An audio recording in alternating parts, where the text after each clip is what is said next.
In the 1950s, if you'd said to a Porsche owner that their funky little sports car would one day evolve to be powered by electricity and petrol, could do 0 to 100 in under 3.5 seconds, and could transport 4 in complete and total luxury, they'd think you were verrückt.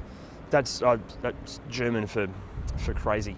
But here we are in 2018 and Porsche have created this, the Panamera Turbo SE Hybrid, the most wahnsinnige Panamera yet. Oh yeah, wahnsinnig is also German for crazy. The Panamera Turbo SE Hybrid is the top-of-the-range Panamera, and while it's the first time that a range-topping Porsche has been a hybrid, it carries the DNA of Porsche's most recent flagship car of the entire brand, the 918 Spider. The combination of a 4-litre bi-turbo V8 being mated to, as Porsche call it, its electric machine, means that the Panamera can scare the living daylights out of your licence just as efficiently as it can silently coast you along in electric mode, saving fuel and apparently the planet. To talk about every nook and cranny on the Panamera would take hours, so rather than going into graphic detail about the electric, heated and cooled 18-way adjustable sports seats or the felt-lined door bins and seatbelt holster, here's the top 10 things you need to know about Porsche's Panamera Turbo SE Hybrid. So far, we've clocked just over 500 kilometres in this car, dealing with a variety of real-world driving conditions. And sure, maybe if you stick it purely in E mode or select hybrid and have the world's lightest right foot, Porsche's claimed consumption figures of 2.9 litres per 100 might be achievable. But realistically, we found it's not likely. Without looking at the dials, the transition from petrol engine to electric and back to petrol is just seamless. The systems are so well integrated. With music playing or even when driving on a more aggressive road surface, it's near impossible to sense any change in which power plant is propelling you along.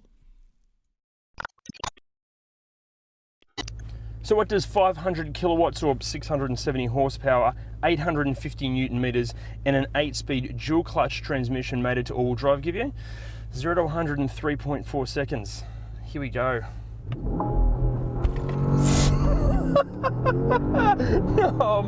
Holy shit. The dash setup is so good, I want to eat it. The whole interior is beautifully designed and the build quality is superb, but this is one of the best digital takes on an analog dash we've seen. So it has supercar performance, but check out this for practicality. The boot is massive, and with the seats down, it's verging on wagon territory. And if you want wagon territory, just get the Sport Turismo version of this. And then there's the airlifting suspension. So it's a supercar hiding in a practical package with great ground clearance when you need it. Okay, are you sitting down? It's time to talk price. Look, this is a lot of car, and I don't think those in the market for a Panamera are all that worried about value for money. But this is $489,000, just shy of $500,000. So basically it's this car or a walk-in wardrobe in Bondi. Or you could uncheck a few of the option boxes, like the $7,000 sports exhaust, leave the car standard and get it for a far more reasonable $460,000. Looks are subjective, but after running a quick poll around the office, we think it's a winner, especially when it performs its visual party trick. Its visual party trick is this. Is there a cooler integration of a rear spoiler?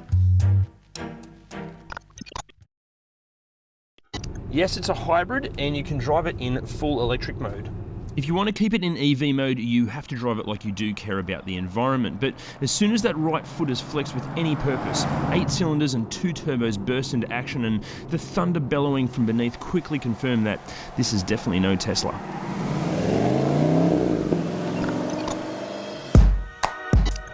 We're not sure if any other car covers either end of the spectrum and all the space in between so convincingly. It has acceleration times on par with a Lamborghini Huracan, but it's as environmentally conscious as a Prius. It's immensely practical and there's plenty of room for 4 adults. It's got all the tech you could want, incredible fuel economy when you're behaving and physics-bending abilities when you're not. It looks great, it's just the right amount of aggressive yet subtle and classy, and the build quality is typical Porsche, just impeccable. There's really only two problems with the Panamera Turbo SE Hybrid. Number one is that it's nearly $500,000, and number two is that I don't have $500,000.